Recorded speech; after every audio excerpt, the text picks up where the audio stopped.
여러분, 그동안 안녕하셨습니까? 이제 구정도 며칠 남지 않았고 대선도 40일밖에 남지 않았습니다. 이 시점에 오미크론까지 확산하고 있으니 전 국민이 지금 불안해하고 있습니다. 이런 시점에서 치러지는 선거가 불안하기만 합니다. 대통령 선거가 그 사람의 인품과 능력을 보고 판단을 해야지, 이 민주당에서는 윤석열 후보의 약점이 없으니 후보 부인의 약점을 캐기 위해 가지고 6개월 전부터 아주 가까운 사이처럼 이렇게 접근하여서 도와주는 척 해가지고 전화를 하고 그걸 이렇게 아주 나쁘게 말을 유도하고 편집하고 해서 이런 비열한 짓들을 언론에 터뜨리고 있습니다. 거기에 호응하는 언론들 좋습니다. 김건희 여사 경력 부풀린 것 인정합니다. 말 그런 사람들한테 잘못 유혹된 것도 사과했습니다. 근데 이재명, 당신은 가족 들면 더 심하게 들릴 텐데 그만하고, 두 사람 신상 들기 그만하고 정책 대결로 가야 되는데 두 사람만 신상 들기 한번 해보면 우리 윤석열 후보는 뭐 들려야 마음껏 들어봐. 민주당 들 거 안 나와요. 그런데 이재명 당신은 참 기도 안 찹니다.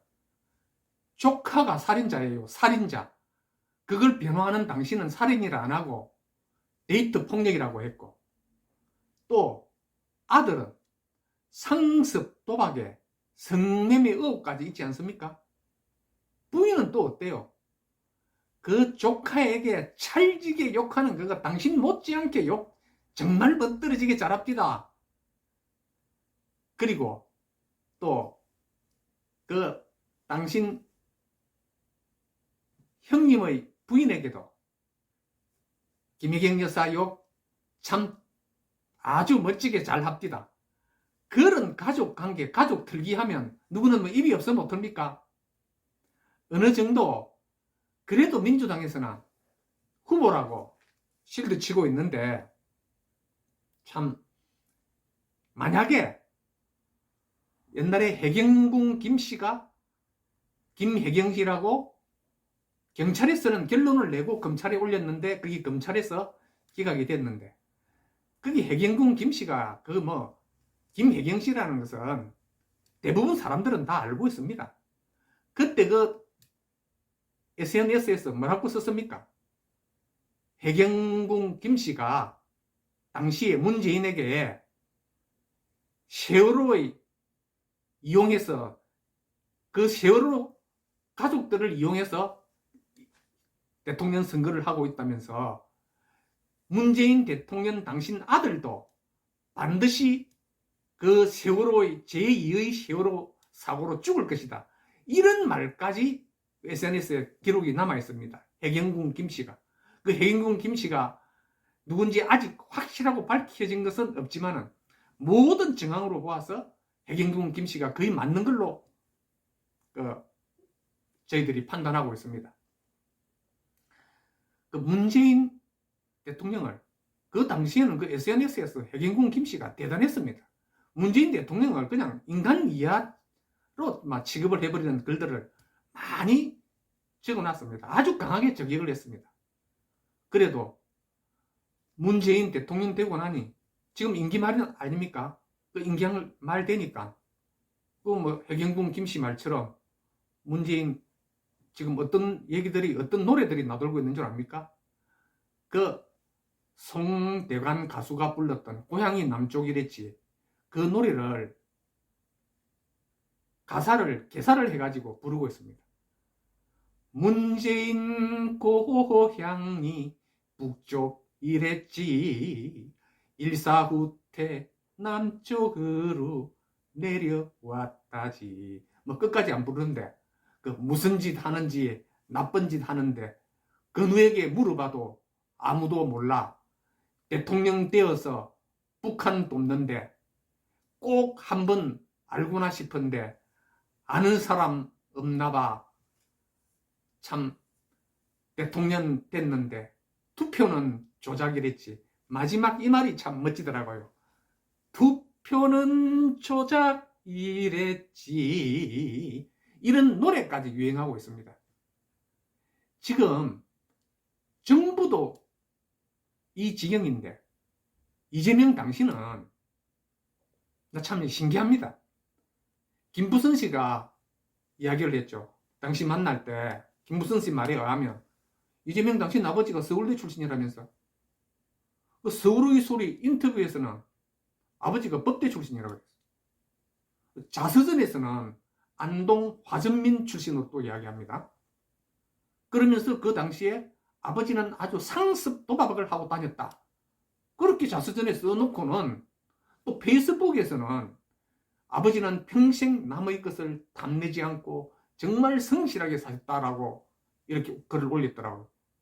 아니, 그런 사람이 남의 돈 털려고 상습 도박합니까? 말 같은 소리를 좀 하세요. 당신은 언제나. 또 강원도 유세 가서는 삼척 독의 광부 출신이라고 아버지가 그렇게 이야기를 했습니다. 그리고 또 부모님이 화장실 청소하면서 10원씩 받고 휴지 팔고 화장실 청소하고 입장료 받으면서 살았다 했습니다. 그런데 또 이재명 동생은 아버지가 경찰 공무원이었다고 합니다. 그러면서 아버지가 전문대학을 나왔다고 이렇게 이야기합니다. 전문대에 무슨 법대가 있습니까? 당신은 도대체 초등학교 졸업하고 소년공으로 갔다 하는데 그 소년공 될 때 그 몇 년 사이에 이 도대체 어떤 말이 맞는지, 우리가 알고 있는 당신은 정말 그대로 그 정보의 거짓말쟁인지 어느 것 하나 진실되게 말하는 게 없습니다. 업무도 대장동 사건도 당신이 바른 말 한다고 지금 믿고 있는 국민이 있겠습니까? 일본 산케이 신문에서는 1월 14일자 신문 머리 기사에 이렇게 났습니다. 이래도 한국을 민주국가라고 할 수 있는가? 이게 타이틀 제목이었습니다.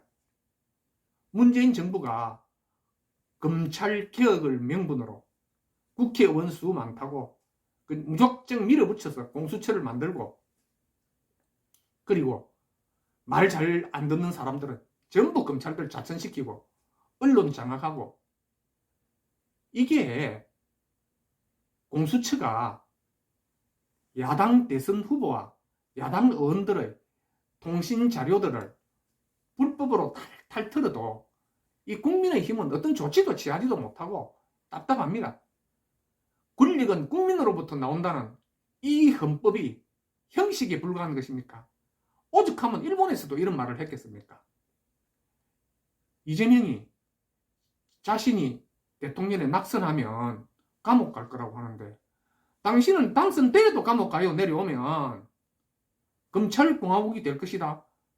그러면 검찰공화국 되는 것이 낫지 정과자공화국이 돼서 되겠습니까? 검찰은 죄 지은 사람들 벌 주고 억울하고 이렇게 나쁜 사람한테 당하는 사람을 구해주고 도와주는 것이 검찰 아닙니까? 죄 지은 사람 잡아넣고 억울한 사람 도와주는 것이 검찰입니다. 그런 검찰공화국이 되면 이 나라가 좋아지지 나빠질 일이 뭐가 있습니까? 억울한 사람 도와주는데. 이런 나라가 사실은 돼야 되지 않겠습니까? 제가 저번 방송에서도 이야기를 했지만 정말 이 나라의 불행은 부패한 이 정부를 보고도 침묵하는 것이 최고의 불행한 일입니다. 지금 서울 25개 구청장이 모두 전라도 출신들입니다. 서울은 전라도 공화국이 되었습니다. 내가 어느 지역을 폄하하려고 하는 것이 아닙니다. 너무 인사가 편중되어 있다는 것입니다. 청와대 참모들도 마찬가지고 검찰 간부 출신들도 지금 전부 다 그런 식으로 만들어지고 있습니다. 정말 민주당 좌파들, 공산당은 우리의 확실한 적입니다. 공산당은 우리의 적입니다. 우리가 멸공하면 북한은 항상 상상했습니다. 우리 군에 있을 때 거수 경례 구호도 멸공이었습니다. 공산당을 멸하자는데 멸공했다고 좌파들이 들고 일어납니다. 이거 왜 공산당을 멸하자는데 좌파들이 들고 일어납니까? 그럼 우리나라를 공산당으로 만들자는 것입니까? 멸공을 외치는 사람들을 적폐로 취급하는 이 나라. 지금 중국이 서울에서 저번에도 제가 말씀드렸지만 아파트를 무지하게 사들였습니다. 막 값 올리는데 그 중국 사람들이 크게 역할을 했습니다. 왜냐? 아파트 사는데 중국에서는 중국은행에서 100% 대출을 다 해줬습니다.